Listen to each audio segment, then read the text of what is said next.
Hello YouTube, Elite Legionarii here, bringing you a wee bit of a different setup to usual. It is sort of like a live comm, but at the same time it's just like a recording. What I did is I just recorded the battle first and did the battle, and now I'm recording my voice over the original. That way I can show you it in a live comm way, and show you all the full results, because I have to sort of live comm Rome too. And it also means that I can still commentate, this way with, the best of my commentating ability here, without being half divided between controlling the game and trying to actually commentate as well. So I'm playing as Epirus as well at the moment. I'm just showing you my units here. As you can see the unit cards anyway. I have 3 units of Agranian Javelinmen, 5 units of Hellenic Royal Guard. I have 1 unit of Royal Hellenic Cavalry as my general. I have 1 unit of Rhodian Slingers, and I have 4 units of Aspis Companion Cavalry. Now, the Aspis Companion Cavalry, in my opinion, are one of the best cavalry, or any cavalry that is a melee cavalry that's got good defense. Unfortunately, the cavalry that are charges, got really high charge but no defense, are relatively useless in my opinion, because in Rome 2, once you charge your cavalry in, that's it. They're in the fight, and it is almost impossible to pull them out without losing huge casualties in the process.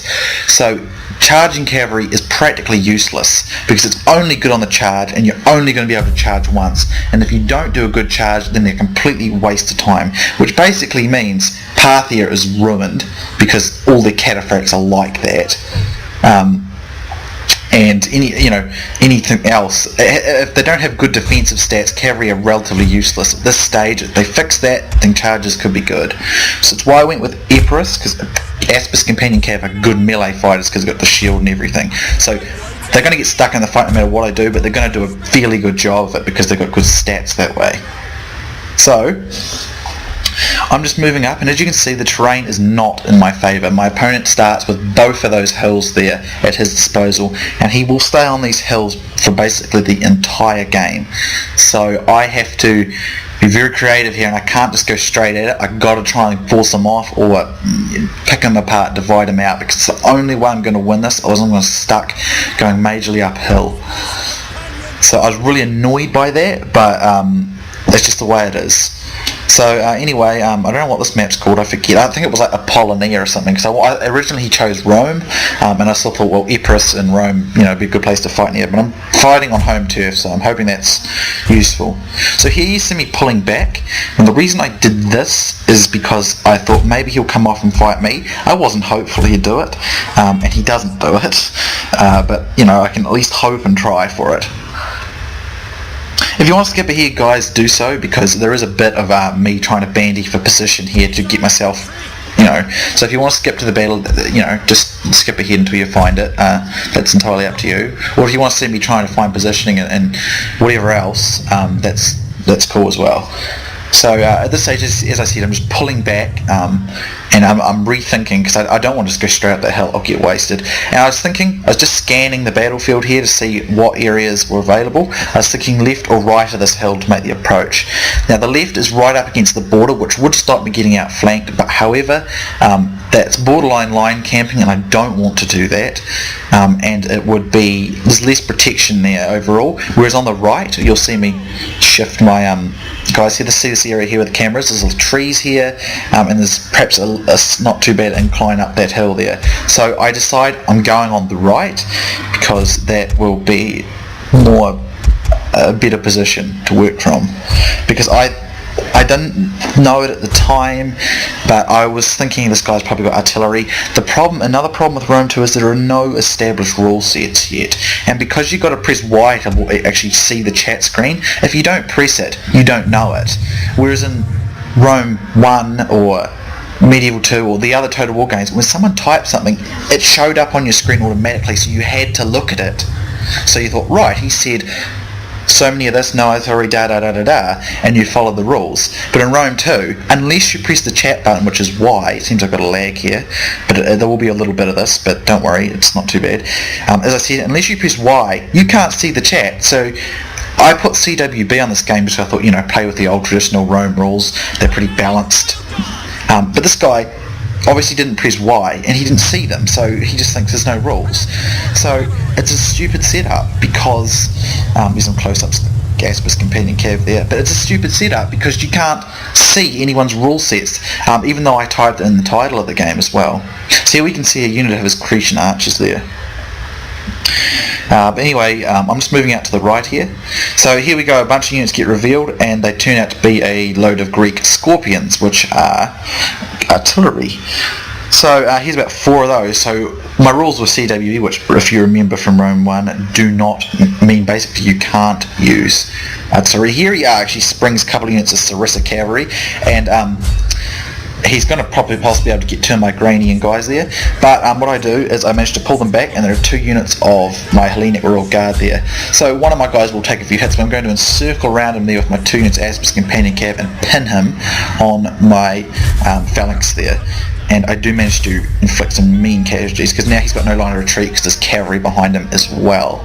Although he may be able to pull them out. But as I said, it's very difficult to pull Cav out of a fight once engaged, and he's probably trying to mash his guys out of there now, get them out as fast as he can, but he can't.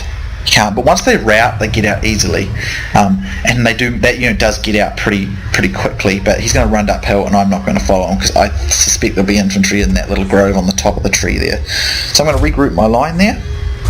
So his little ambush there didn't pay dividends for him, but it could have if I hadn't noticed it in time.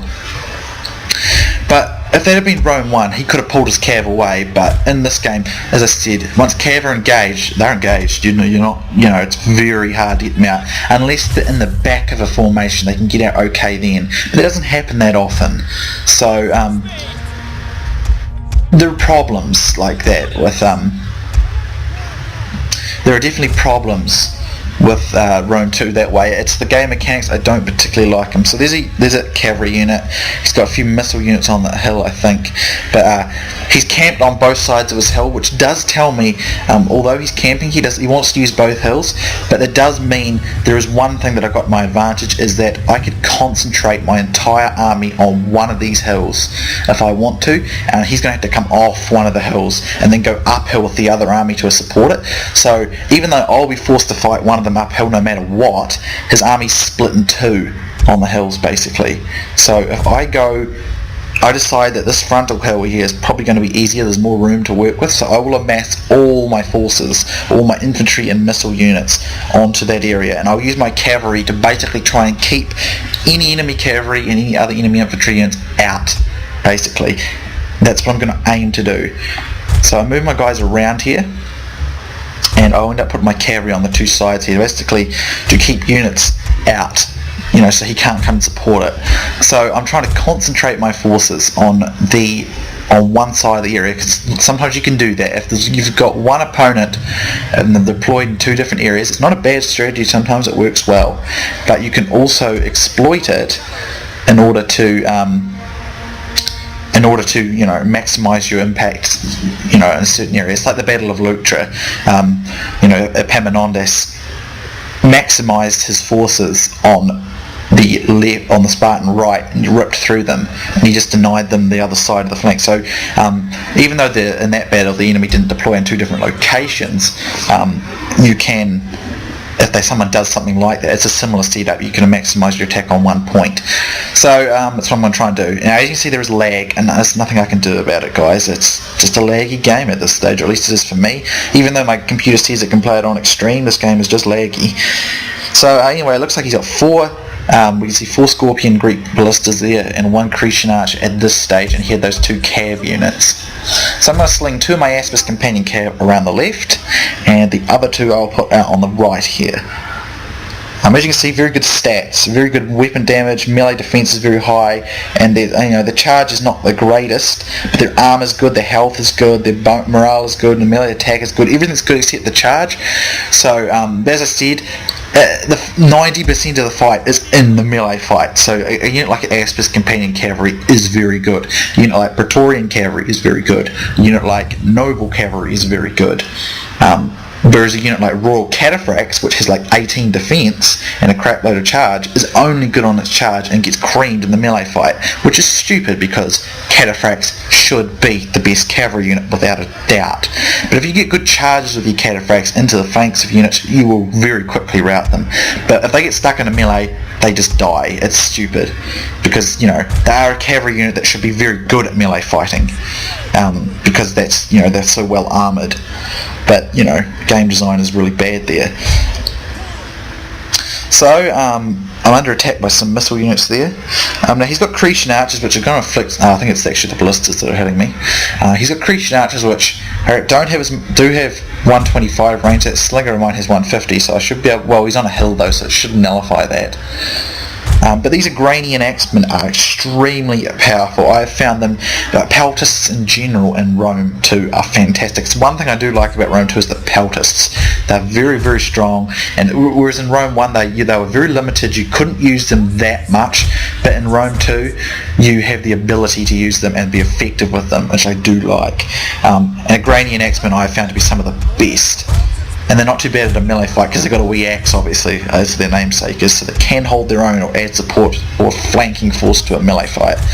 So here I'm trying to encircle this cavalry, but he pulls it away, so that's fine. Now my cavalry's going to come under melee attack here, so I'm going to divide them in two different sides, come from each side, so he has to choose between the two. As you can see, I'm under ballistify there, and as you can see over there on the right, although I'm trying to micro here on the left, his army on the right there started to come out of the woods, so I've revealed it. So if I get my camera around over there again, if I did that in the battle, it's gone hidden again. So here I went to make a charge on these Cretans. However, it came to my note that there was a couple of units of shield bearers in the area, and I do tell my guys to retreat before they get engaged, because if they get engaged I won't get them back out easily and I'll take too many casualties. And my cavalry is very necessary here because I need them to use their pace to get my opponent away from the hills and that sort of thing. But I'm under constant missile fire, and as you can see, some of these cav units have already lost, if you look at the numbers there, one of them's already lost a quarter. But as I said before, I'm able to concentrate my forces on this one area on the hill. So if he wants to help, he's going to have to come off, but I'm going to have a hill advantage of my own if he does that. However, what I'm going to do here is I see that there's a big gap up his centre straight into his ballistas, and those ballistas are actually being a pain. They do inflict quite a lot of damage, and this is where it lags out quite badly here, guys, so I do apologise about that. I couldn't do anything about it. It's just Rome 2, it's real laggy for me. Well, not real laggy, but from time to time it's laggy.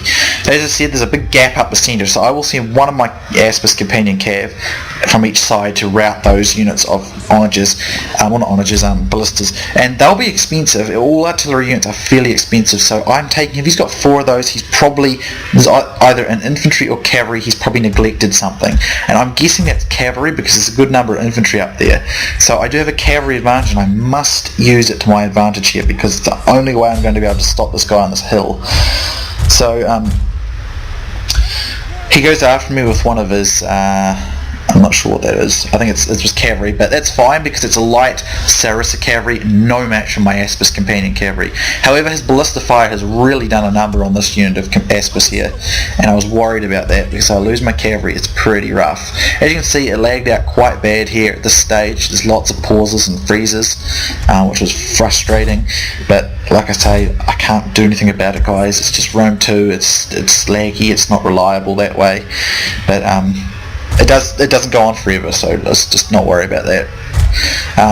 I was trying to basically what I'm going to do is I'm going to mass my guys on his guys up on the main hill up here. Then I'll get my cavalry around behind him on the other side, on the other hill, and then I'll pincer him. That was what I was aiming to do. But as you can see, my opponent is very intent on completely remaining on the hills the entire game. But I do manage to destroy that Sarissa cavalry, and I'm going to swing this unit of companion around here to get behind him. My Agranians will constantly pepper him with fire, and they're, as I said, some of the best peltists. They will do a lot of damage, especially to a tightly packed phalanx. So here's a big gap up his centre now, and I'm going to squish his units of artillery there in a two-pronged attack, and I'm going to use that other cavalry unit from the other side to distract any support he might send in. So I almost got stuck on one of his phalanxes there, and it did lag a bit there, I apologise. But now his Cretians are exposed, so I'll go after them, so I have a missile advantage. So now he's quickly losing his energy unit, or his missile units.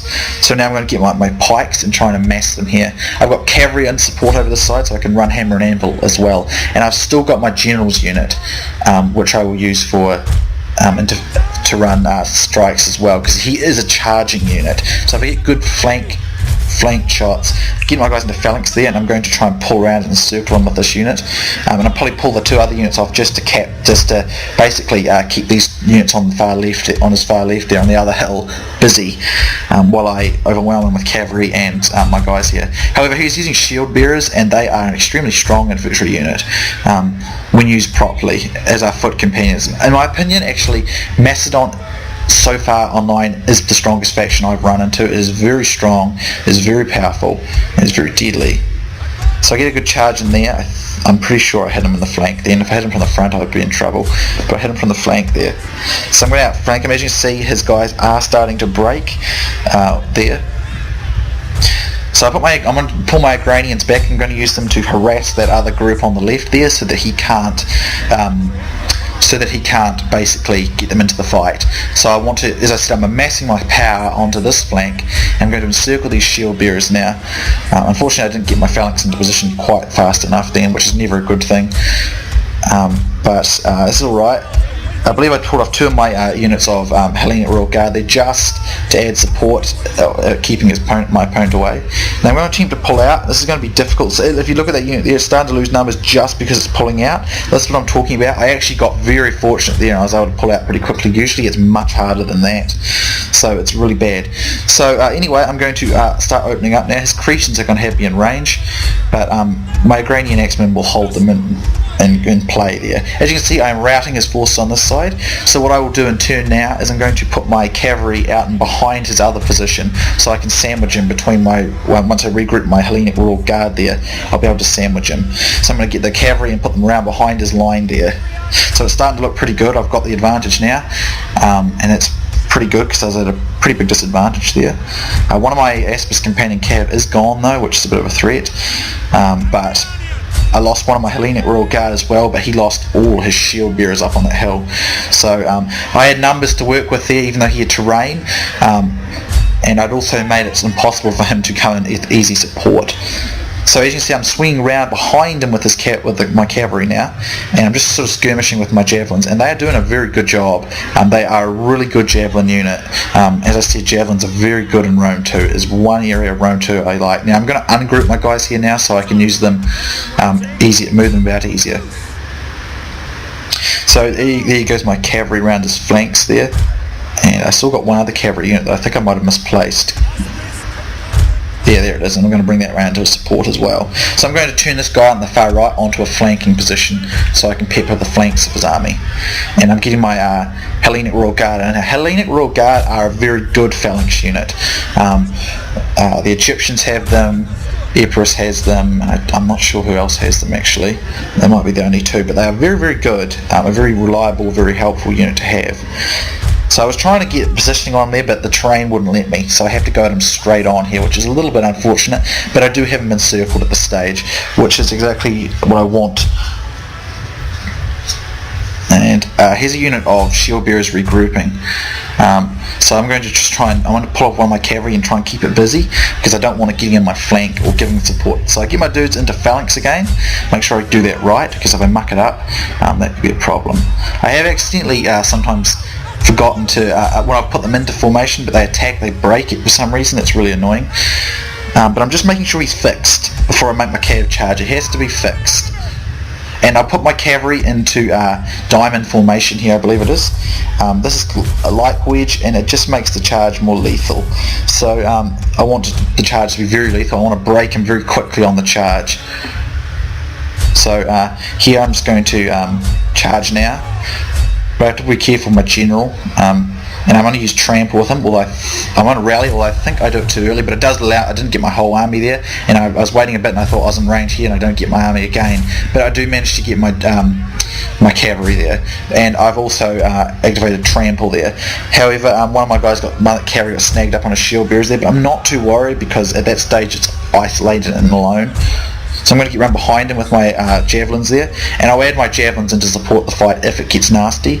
That cavalry's looking pretty strong in there, although one of them, I think it's my general, actually starting to break. As I said, the generals are charging cavalry, so in a melee fight it just gets very quickly wasted. So, but if you look at these Epirus companion cavalry, they're doing really, really well. They are a very good unit. So I'm going to pull out and repeat my charge now. Because I'm in the back of his position, I should be able to pull out okay. I have a unit of Hellenic Royal Guard which I was planning to use to outflank him, but I'm okay in that fight, so I'm going to use it to stop the shield bearer, and I'll come around with these 2 units behind that shield bearer to encircle that unit. So just trying to micro all my units here. Micro isn't my strength, especially with Rome 2, because I don't really know the pacing of it yet. But it's very shogunny in its feel, and even like when you click units, all those shogun sounds and things like that. It's just shogun all over. And I was never very good at shogun, to be honest. It wasn't my strength. I believe my general might have. I don't know if he died or he just routed, which I was a wee bit worried about, but it doesn't really matter because I've got his units completely encircled and defeated there. So over here, I'm pretty wide in that formation, so those foot companions are probably going to be a problem. So I do get a good charge into their flank here, though. He does rout one of my units over the side there, it seems. But as you can see, those Epirus companion cavalry still in fairly good numbers, even after all their work. So that's what I'm saying. It's the melee cavalry that are better. The charges are really. It's not that the charges are bad. It's the mechanics of the game ruins the charges. They can only be used once, and if it's not a good charge, then they're rubbish. So, and that affects cataphracts. And there's a GG from both of us there. But it was a good game. But as I said, I think melee cavalry is much better, but a good game. So that was number 15. Because if you don't save it fast and the enemy leaves, you can't save it. So you've got to be really quick with the save there. That's something else I don't like. As I know there's a lot of things I don't like with Rome 2 at this stage. But that is the way it is. So if we look at the stats, the Hellenic Royal Guard, 109, 52, 101, 127 and 92, all of them did very well. The General got 107, but that's because he got a good back charge. If you get stuck in a melee fight, a cavalry unit like that, no good. The Agranian Axemen, 77 for this unit.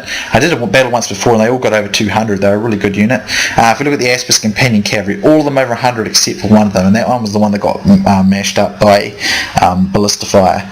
So I mean, an excellent unit. Definitely go with the melee cavalry. I think they're better. If we look at his guys, his ballistas didn't do that great. A couple of his, I think the shield bearers were they. A couple of, yes, his infantry units did good, and that's really all that his army did. So he divided his army apart, basically. Oh, that's it, guys.